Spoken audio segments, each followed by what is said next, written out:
We are picking up this story again in Genesis 38. So if you want to turn there and get ready before we start talking, Genesis 38.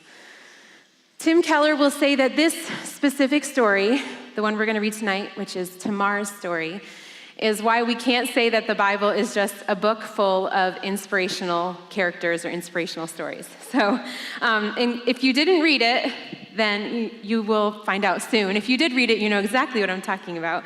But heads up, in case you don't already know, this is somewhat an R-rated, explicit story, but it is in Scripture, and it's there for a reason.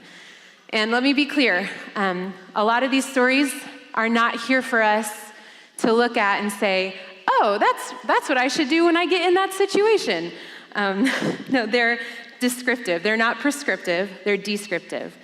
They're there for us to say, oh, that's what happened. So I want to make that clear. The content will be a little graphic in nature, so if you're sensitive to those things, I want to give you a heads up and let you know that that's coming. Okay, timeline picture. It has been around 130 years since Sarah died. In that time, Isaac has grown up. He's fathered Jacob and Esau. Jacob fathered his 12 sons. Joseph was one of those sons. He was sold into Egyptian slavery at the deceptive hands of his brothers. One of those brothers is Judah. Judah is going to be a part of our story tonight. Judah is the fourth oldest. He is a son of Leah, the wife that Jacob didn't want. He may have even seen himself as the one to inherit the firstborn inheritance, since his three older brothers, Reuben, Simeon, and Levi, had all disqualified themselves in one way or another. Judah was a leader. He was an active part of the deception of selling Joseph. He was the one who in Genesis 37, a chapter before we are tonight, Genesis 37, 26 through 27, it says, "And Judah said to his brothers, 'What profit is it if we kill our brother and conceal his blood? Come, let us sell him to the Ishmaelites, and let not our hand be upon him, for he is our brother, our own flesh.' And his brothers listened to him." If you've been here the past few weeks, you might look at that sentence and go, that doesn't sound like it's a good thing. Later, Judah helped his brothers deceive their father, Jacob. Genesis 37:31 says, "Then they took Joseph's robe and slaughtered a goat and dipped the robe in blood. And they sent the robe of many colors and brought it to their father and said, 'This we have found. Please identify whether it is your son's robe or not.' And he identified it and said, 'It is my son's robe. A fierce animal has devoured him. Joseph is without doubt torn to pieces.'" Joseph was, of course, not torn to pieces. He was instead en route to Egypt, to the Pharaoh's house, and that's where chapter 37 ends. So here we are in Genesis 38, and it seems to take a small detour. Up to this point, we've been hearing about Joseph and reading a lot about Joseph, and suddenly, in one chapter, there's this short little story. We're going to zoom in on the life of Judah. Judah has sold his younger brother, and he leaves the rest of his brothers behind. He travels south to Adullam in Canaan, and he stays with his friend Hira. Hira introduces him to a Canaanite woman, and he marries her. Now, as I said before, Judah is the son of Leah, the wife that Jacob didn't want, the one that Jacob didn't love. And we're about to see some of that fruit in his own life. We know that Jacob didn't love Leah, and I wouldn't be surprised if his sons saw some of that relationship interact between the two of them. And if they saw that neglect, Judah has learned how to treat women from his father, and we're going to see some of that in this story. Now, God's people were told to not intermarry with the Canaanites. Abraham made this clear. Canaan is enemy territory for the Hebrews. They worship false gods, and God has told them to not intermarry with the Canaanites. Abraham warned against this. Isaac warned against it. No doubt Jacob did too, and yet here we are. Judah has already made it clear through his actions against his brother that he doesn't care about God's law. So Judah marries this Canaanite woman, and she has 3 sons for him, Onan, and Shelah. When they are grown, Judah takes a Canaanite woman, again, to be Er's wife, keeping with his own trend, and her name is Tamar. Tamar is in an arranged marriage. Now, at this time, in this cultural structure, a girl became of eligible age for arranged marriages when she hit puberty. So Tamar might be a young teenage girl here, anywhere 12, 13, 14. She's set up in an arranged marriage to and we find out really quickly that is not a good man. Genesis 38:7. But Judah's firstborn, was wicked in the sight of the Lord, and the Lord put him to death. So this guy is bad news. He barely gets a mention in Scripture. He's so wicked that God just eliminates him completely. Before Tamar can even conceive or have a child, dies. But God is not absent. This is his work. Psalm 37:27-29 says, "For the Lord loves justice. He will not forsake his saints. They are preserved forever, but the children of the wicked shall be cut off. The righteous shall inherit the land and dwell upon it forever." God is watching, and he's very active. Genesis 38:8-9. Then Judah said to Onan, "Go into your brother's wife and perform the duty of a brother-in-law to her, and raise up offspring for your brother." But Onan knew that the offspring would not be his. So whenever he went into his brother's wife, he would waste the semen on the ground so as to not give offspring to his brother. Okay, let me explain this a little bit. It's a pretty strong visual image here, but it's very important what Onan is doing. There was a law called the Levirate marriage law, and this is how it worked. It was a known custom. It was included in the law before it was even in the Mosaic law, and this is what it looked like. If a man dies and he's married and his wife has no children, the surviving brother and the deceased man's widow are honor-bound to marry one another and produce the missing male heir who will assume the vacant spot on the family tree. That offspring then gets the inheritance of the dead man. So, in this case, Judah, being the father of 3 sons, would split his inheritance like this. He would have 4 shares of his inheritance. He would double his inheritance to the first, and then the other 2 would each get a quarter. But now, with dead, Onan now gets 2/3 of the inheritance. Now it's split 3 ways. Onan gets 2/3, Shelah gets 1/3. If Tamar has a son, Onan's inheritance drops back to a quarter. So it's nearly a 50% loss for Onan if Tamar gets pregnant. The practice is meant to guarantee that the family line lives on and that the brother's name isn't blotted out. Primogeniture, which is a big word, is a part of this practice. It's the belief that the firstborn has an elevated and more important status. The Levirate marriage law also provided for the widow. It guaranteed her a family, enhanced status, financial resources. Deuteronomy 25:5-10 explains this a little bit more, but there was a whole custom of shame and honor around this. If you want to read more about it, you can. But the big thing you need to know is this. Tamar should have been taken care of by Onan, and Onan refuses to honor this. He doesn't follow through. Instead, he sexually uses and abuses her. By doing what? He makes sure she doesn't get pregnant. And he literally completes his sexual act onto the ground using Tamar for his pleasure only. And this is wicked. It's dishonorable to Tamar. It's irresponsible of Onan to not take the responsibility to raise a child. The whole purpose of Onan being with Tamar is for her to get pregnant. So as it is with Onan treating her this way, he could easily lie and just say that she's barren, and then he can treat her however she wants. Because who sees in those moments? Who else is there? But someone is watching. Tamar is not meant to be for his pleasure only. This is not a romance. God had promised to Abraham, subsequently to Isaac, Jacob, and Judah, that he would have many children. God will not be mocked. What Onan does is so wicked that God will not have it. And maybe Onan hated Maybe with the primogeniture, with being elevated over the other siblings, or him just being wicked, it's not unlikely that Onan hated him, didn't want him to have any honor, but Onan was wicked in and of himself, and it was wrong. And Genesis 38:10 says, "And what he did was wicked in the sight of the Lord, and he put him to death also." This is getting bad for Tamar. And to be clear, this passage isn't talking about a form of birth control. It's not really what it's about. It's really showing this mistreatment of a woman in God's law. God does not sit idly by. In this era of patriarchy, sons gave a woman value. Carolyn Custis James said, "To die without a male descendant was to be erased from history." It was a stark cultural reality facing Tamar. And Custis James said, "The blame and the shame fell directly on the widow." And so now, and Onan are dead. 2 husbands gone. And as through the rest of this story, we'll see that some other people aren't making amazing decisions. They're not the most holy of people, and yet God isn't striking them down.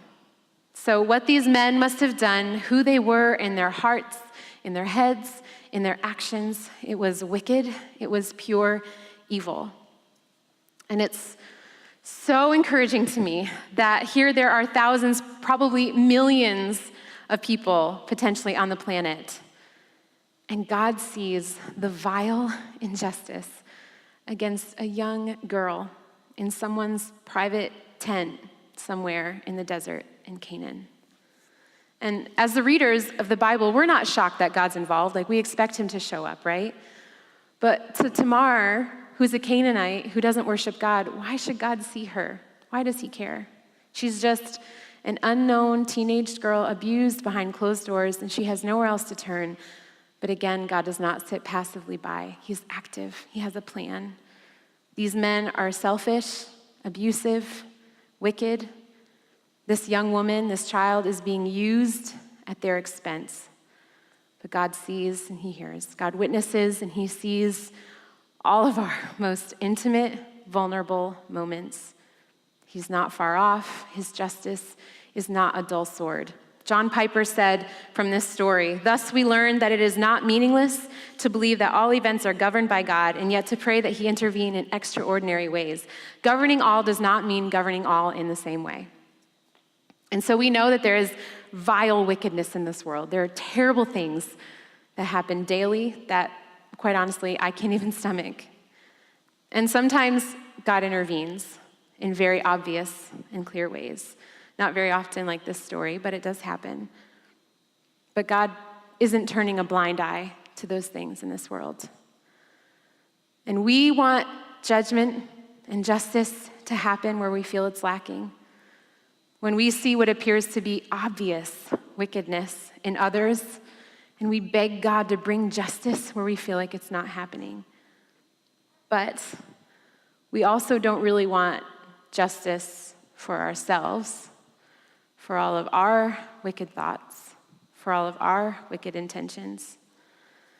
In The Holiness of God by R.C. Sproul, he says, "God's grace is not infinite.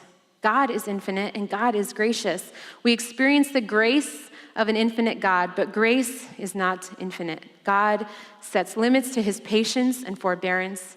He warns us over and over again that someday the axe will fall and his judgment will be poured out." Now God, in his grace and mercy through Christ, has spared us his judgment that will be poured out, okay? And in Christ, we never, ever, ever, ever have to fear the wrath of God. God is both merciful and just at the same time. So he has given us his mercy through Christ, and because he is just, and his wrath for our sin was poured out on Christ, he will not bring us to trial for our own sin again in court. It's been paid for. Because he is just, he's not going to punish 2 people for the same crime. His justice said Christ is enough. Christ covers it, and we can rest in that finished verdict. But there will be judgment. And Sproul says, "Do not ask God for justice or you may get it." We don't want justice for ourselves because we withhold when the law says do this. We use people. We use God. We use the church for our pleasure and our self-seeking. We are quick to dodge the responsibility. And yes, there are still very wicked and evil men and women in this world. And we do pray for justice, whether that justice comes to them through the finished work of Christ, the changing of their hearts, or through the judgment of God. We trust that God is just and he will not let evil go unpunished. And I don't know what justice you've waited for or what you've faced, what answers you're still begging God to bring you justice for. But I promise you, God sees. He is not a court judge giving slaps on the wrist for misbehavior. He offers his son as a payment or else. He's not ignoring it. He will bring his swift judgment on sin one day. But we, as believers in Christ, we should live in a healthy state of awe and wonder at God's mercy and grace that he has guaranteed, promised, sealed, and secured justice for us through Christ. Because without it, we are under the watchful eye of a God who will judge and is watching and does see everything. Whew. Okay, Lord, we thank you. Okay, Judah, he has one son left, Shelah. One son who needs to fulfill this leverage merit law. Genesis 38:11. Then Judah said to Tamar, his daughter-in-law, "Remain a widow in your father's house till Shelah, my son, grows up." For he feared that he would die like his brothers. So Tamar went and remained in her father's house. Okay, so he sends her back home. Tamar is likely only a teenager still. He says she'll have Shelah eventually, but the reality is that Judah is afraid. He thinks she's cursed, that somehow she's causing this, or maybe he knows that God's hand is involved. I'm sure he knew that his sons were wicked. He knew them, he raised them, and perhaps Shelah is just like them. So he's thinking it's better that this woman just stays away and does not steal my last son. Not my son, not the son that I love. And suddenly Jacob's fears of Joseph are echoing in Judah's words. Judah, who lied to his own father about his beloved son, Joseph, the one he sold off, the same Judah is now trying to protect his own. Genesis 38:12. In the course of time, the wife of Judah, Shua's daughter, died. When Judah was comforted, he went up to Timnah to his sheep shearers, he and his friend Hira, the Adulamite.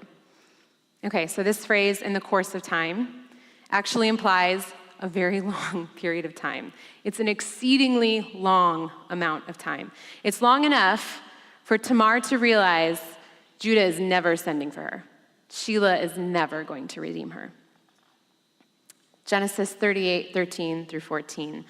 And when Tamar was told, "Your father-in-law is going up to Timnah to shear his sheep," she took off her widow's garments and covered herself with a veil, wrapping herself up, and sat at the entrance to Onan, which is on the road to Timnah, for she saw that Shelah was grown up, and she had not been given to him in marriage.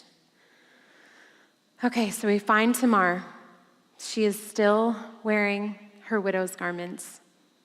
You know, the law may not have mattered to the men in the family that she married, but she's going to honor it herself.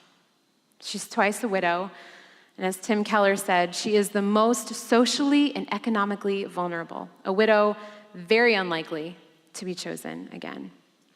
Tamar is owed justice. Tamar has been abandoned by wicked and selfish men, and she is in search of justice for not just herself, but for her name and for her offspring.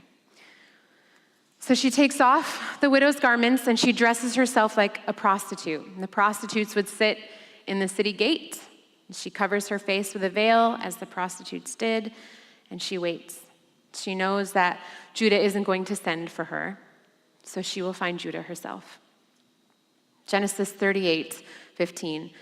When Judah saw her, he thought she was a prostitute, for she had covered her face. He turned to her at the roadside and said, "Come, let me come into you." This is very strong language. For he did not know that she was his daughter-in-law. She said, "What will you give me that you may come into me?" He answered, "I will send you a young goat from the flock." And she said, "If you give me a pledge until you send it." He said, "What pledge shall I give you?"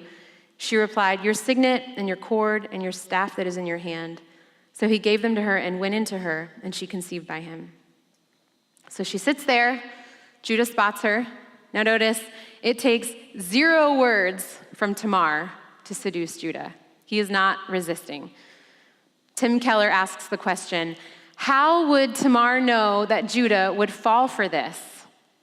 Because she knew that this was the way that he was. He had sex when and with whom he wanted. Judah is living his own life the way he wants to live it, and Tamar knows. She knows that this is a way to get what is owed to her. Judah uses strong and very abrasive language with her. She asks for a pledge for his payment. She asks for his signet ring. It's a seal used to attest documents. His cord, which held the signet ring around his neck, and his staff, which would also have his markings. So this is basically his wallet. It's his personal ID. It's unique to him, so she knows what she's doing. He agrees. He sleeps with her, and she gets pregnant. Then Genesis 38:19. She arose and went away, and taking off her veil, she put on the garments of her widowhood. Oh, when I first read that, it just sat so heavy with me. Because Tamar isn't leaving this scene rejoicing. She's not celebrating. She is a widow, and it defines her. She has been forced into marriage to wicked men. She's been devastated, used, abused, abandoned, and now she has just had to prostitute herself with her father-in-law. None of this is a beautiful story for her. And she hasn't done something out of desire. She acted in deceit, yes. She tricked her father-in-law, yes. She is after an end goal here, though. And I'm not saying that Tamar gets a free pass, so please don't hear me say that.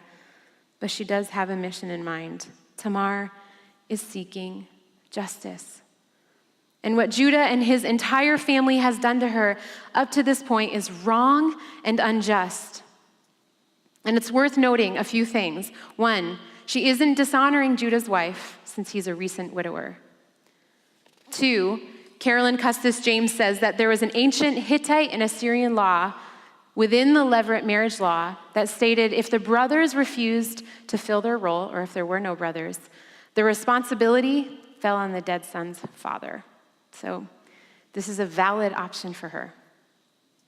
Hosea 4:14 says, I will not punish your daughters when they play the whore, nor your brides when they commit adultery. For the men themselves go aside with prostitutes and sacrifice with cult prostitutes, and a people without understanding shall come to ruin. Even God in Hosea says there is a time when he's not punishing the women for this because the men have led the way. The men in Tamar's life have caused so much damage, trauma, assault, neglect, abandonment. She isn't living as a prostitute to make a living. She is trying to seek justice. Is this the best way? I don't know. I don't think so. But I know God uses it. And I know God uses our crazy disaster messes and somehow turns them for his good. Let's keep reading. So Tamar is pregnant. She returns home in her widow garments. She's not in this for pleasure or even vengeance. She still identifies herself as a widow, and she's seeking out the protection and promise that is hers to claim. Genesis 38, verse 20. When Judah sent the young goat by his friend the Adulamite to take back the pledge from the woman's hand, he did not find her. And he asked the men of the place, where is the cult prostitute who was at Enam at the roadside? And they said, no cult prostitute has been here. So he returned to Judah and said, I have not found her. Also, the men of the place said, no cult prostitute has been here. And Judah replied, let her keep the things as her own, or we shall be laughed at. You see, I sent this young goat, and you did not find her. About 3 months later, Judah was told, Tamar, your daughter-in-law has been immoral. Moreover, she is pregnant by immorality. And Judah said, bring her out and let her be burned. So now 3 months have passed. She's been waiting. The gossip mill has been running wild, and she waits. Judah hears that she's pregnant and was immoral, that she slept with someone else and she shouldn't have, and Judah's response is more brutal than the text communicates. Tim Keller said that Judah's reaction translates as this: take, burn. Two words that demand she be destroyed. Take, burn. Aha, he must think, I finally got her. The woman who killed my 2 sons, I knew I did right to not give Sheila to her. Burn her. Tim Keller said, what Judah does is enormously hateful, disproportionately hateful. Burning was something that no one ever experienced. To be burned to death was reserved for only the most heinous crimes. The reader listening to this would have been amazed. Why would Judah demand that torture and death? And this confirms from verse 11b, Judah needed to believe bad things about her in order to justify in his mind what happened to his own sons. And now he has it. He has her pegged, and she will die. He is demanding an honor killing, outraged that she has done something that he himself has also done, but he's not outraged at his own sin, just hers. They go to her house. She is dragged out. And as she is, she yells, "The man who got me pregnant, these belong to him." And there at Judah's feet fall his signet ring, the cord on which it hangs, and his staff. Genesis 38:25, and she said, "Please identify whose these are, the signet and the cord and the staff." She turns to Judah and says, "Please identify these," and it's translated to Hakar na. And Tim Keller pointed out this next part, so I'm not going to take credit for it, but those words, Hakar na, these are the same words that Judah and his brothers said to their father Jacob when they held Joseph's bloody coat in their hands. "Hakar na, Father? Who does this coat belong to?" Knowing full well they were trapping Joseph and deceiving their father. And now Judah stands and he hears these same words, and maybe these words echo in his head. "Hakar na? Can you identify these? Do you recognize what you have done? Will you own your sin?" Genesis 38:26. Then Judah identified them and said, "She is more righteous than I, since I did not give her to my son Shelah." And he did not know her again. Judah is bested. Tamar's motives are revealed, and Judah's sin is exposed. Judah is saying, she is more in the right than I am. She is more on the side of righteousness than I am. She has secured what the law has said was owed to her. She waited for the right moment for it to be revealed. And there are two kinds of justice mentioned in the Old Testament. There's mishpat and tzedakah. The first is justice obtained by punishing a wrongdoer. But here, Judah says that Tamar is tzedakah. She is a just person. It's not that she's just held a trial and found a guilty party to blame everything on. This justice is that she has lived more righteously. She has obtained righteousness by her upright behavior.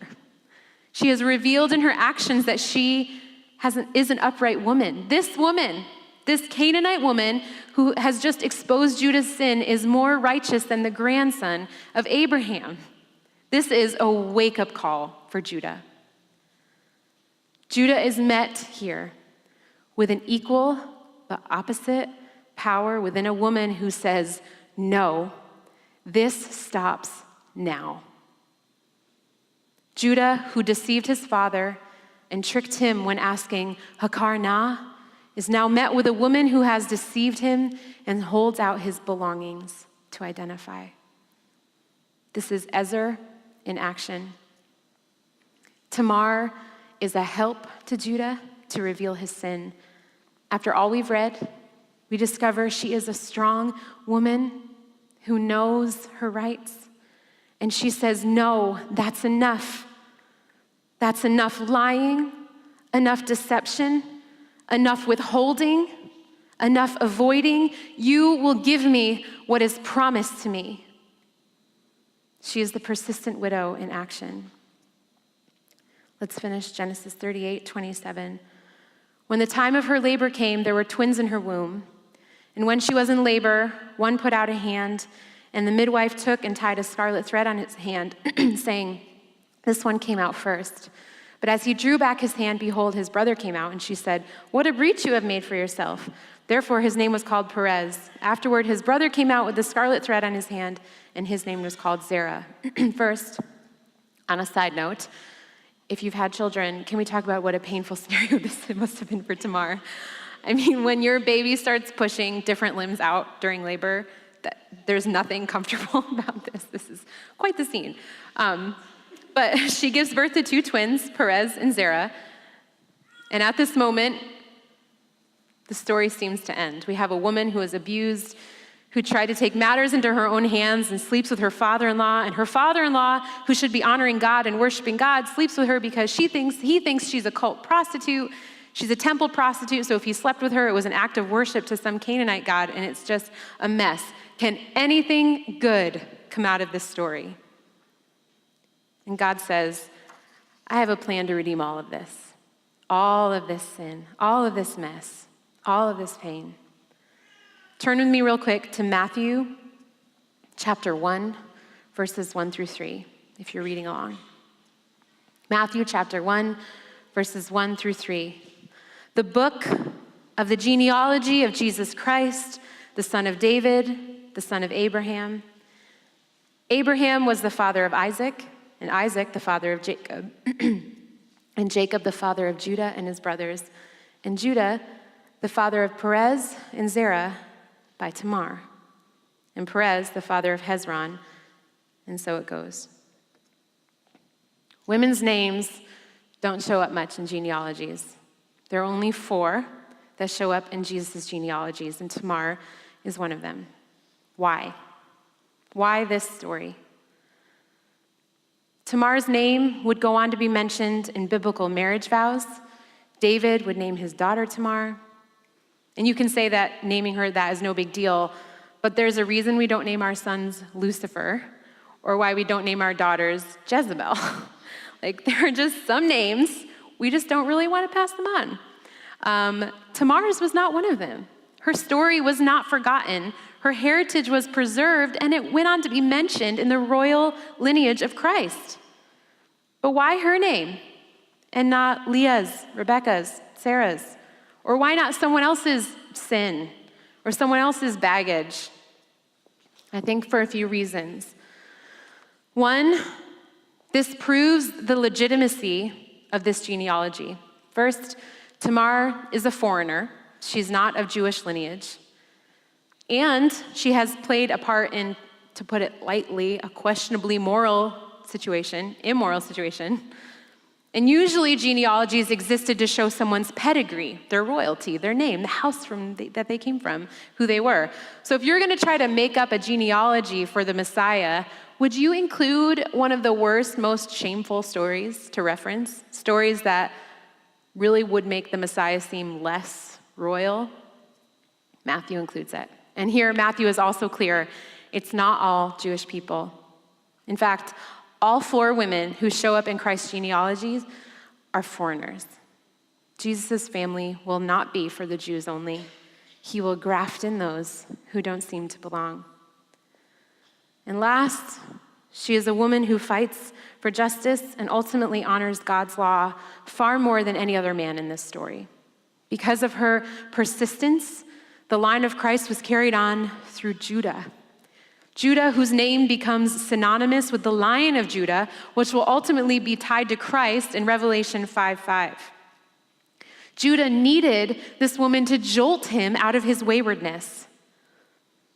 The next time we see Judah is when Joseph confronts his brothers, and Judah is a broken, weeping man, willing to trade himself for one of his brothers. He goes from selling a brother to willing to trade his life for one. He's a humbled man. He's a different man. And I do think it points back to this moment here. Tamar is a broken woman, a hurting woman with a flawed heritage. And God says, I want her in my pedigree. To show that the Savior isn't looking for perfect people with perfect bloodlines and royal esteem. God doesn't want your acclaim. He doesn't need your trophy shelf. He wants people who will reflect his glory. He wants the broken. He wants to call the foreigners family. He wants to call the widows loved. He wants his bride to look like these people, made up of these people, the misfits. How shocking of a love that he chooses a twice widowed, sexually abused young girl who prostitutes herself with her father-in-law to be named in his family tree by name. It's beautiful. The gospel should completely eliminate our ability to boast. If he chose Tamar, and then he chose you, he chose me, what does that say about us? I recently met someone in the world of Christian who's who, and I really just wanted to make a good impression. I really just wanted her to like me. Genuinely, I just wanted her to think I was cool. I wanted her to be like, wow, that Andrea, she really knows her stuff. So cool. I'm being totally honest with you. But within 10 minutes of meeting her, and she was kind of asking about the overview of my life, and she was like, okay, so that's when you went to Texas and ran away from the Lord and then went through church discipline, right? And I was just like, yeah, that's what that was. And I kind of actually ended up laughing it off, yeah, so you read that blog, huh? And okay, feeling just okay, there's some of the worst things I've ever done, or just kind of casual conversation, and we moved on. And I've been writing and sharing my testimony pretty openly for years now. It's not a secret, but I really just wanted her to think that I was shiny and special. And I went home and told my husband that night. I was like, well, she was great. And also, I will never be able to walk into a room where anyone has access to Google and impress anyone. This is not gonna happen. If you look up my story, if my name was included in something and someone was like, wow, Andrea's name is included in here, I wonder why, oh, okay, well, that's shocking. That's kind of the level I feel with Tamar. But I really think that's the point. If we can find freedom in knowing that we are not awesome or impressive, and we're not mentioned in the book of life because we had something to add, or we had some certain DNA makeup that made us worthy, but our freedom is only genuine and real when we're no longer trying to impress anyone. We can find freedom in that. We can find freedom that we are busted up, we screwed things up, we try, and then we fail, and we sin, and then we do it again, and then we puff ourselves up, and then we screw up again, and then we just deflate with despair, and God says, that one, I like her. I want to make my name great through her. It just doesn't make sense. But God. And then Jesus takes our busted up, abused hearts, and he brings justice for us. Tamar risked public shame and mockery and death in order to obtain justice for her offspring. And Jesus will do the same. Jesus, who willingly bore our shame in a public place, and he willingly suffered mockery and death so that we, those who have yet to come, could obtain an inheritance through him. Christ, who sought out justice and didn't care for his own reputation, but instead allowed himself to be humiliated and receive justice on the cross for us so that he could become the firstborn of many brothers. And then Jesus, the perfect Judah, turns around and pronounces us righteous because of his work. And now we, his children, are freed from the abuse and bondage of our sin that uses us for pleasure and then brings us no fruit. Our sin that promises a future and then abandons us when we need it. Our sin that traps us and deceives us and then demands that we pay the price. We are freed from this, and we have justice through Christ, who, when we are dragged into the street, he says, no, I recognize this one.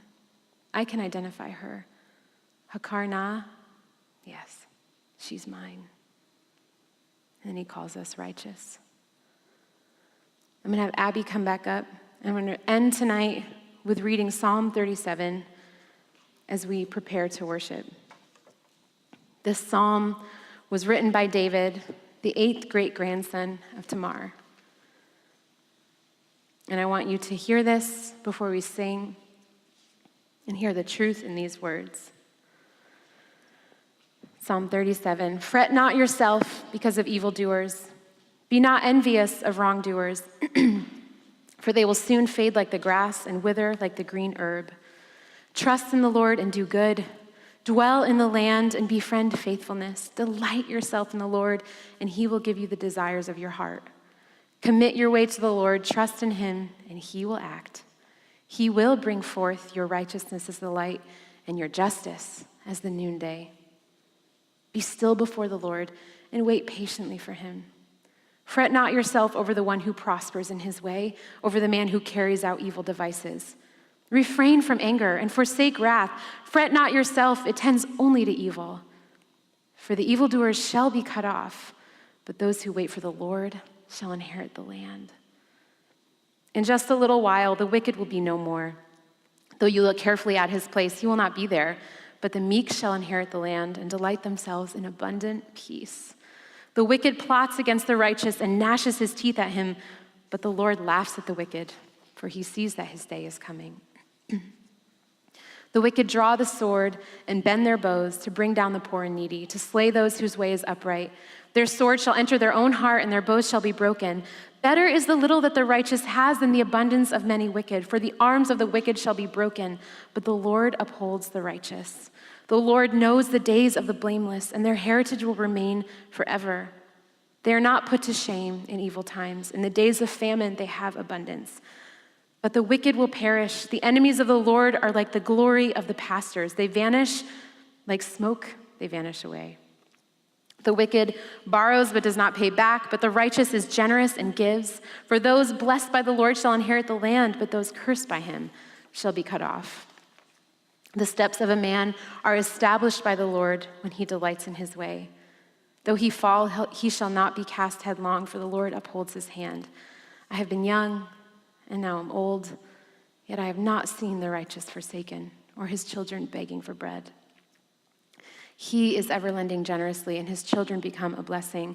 Turn away from evil and do good, so shall you dwell forever. For the Lord loves justice. He will not forsake his saints.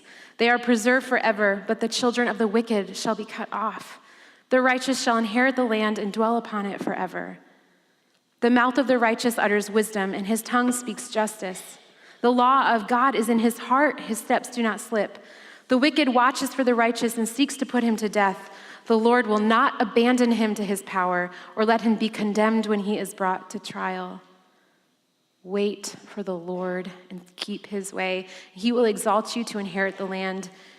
You will look on when the wicked are cut off.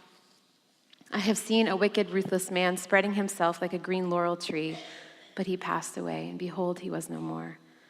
Though I sought him, he could not be found. Mark the blameless and behold the upright, for there is a future for the man of peace, but transgressors shall be altogether destroyed. The future of the wicked shall be cut off. The salvation of the righteous is from the Lord. He is their stronghold in the time of trouble. The Lord helps them and delivers them. He delivers them from the wicked and saves them because they take refuge in him.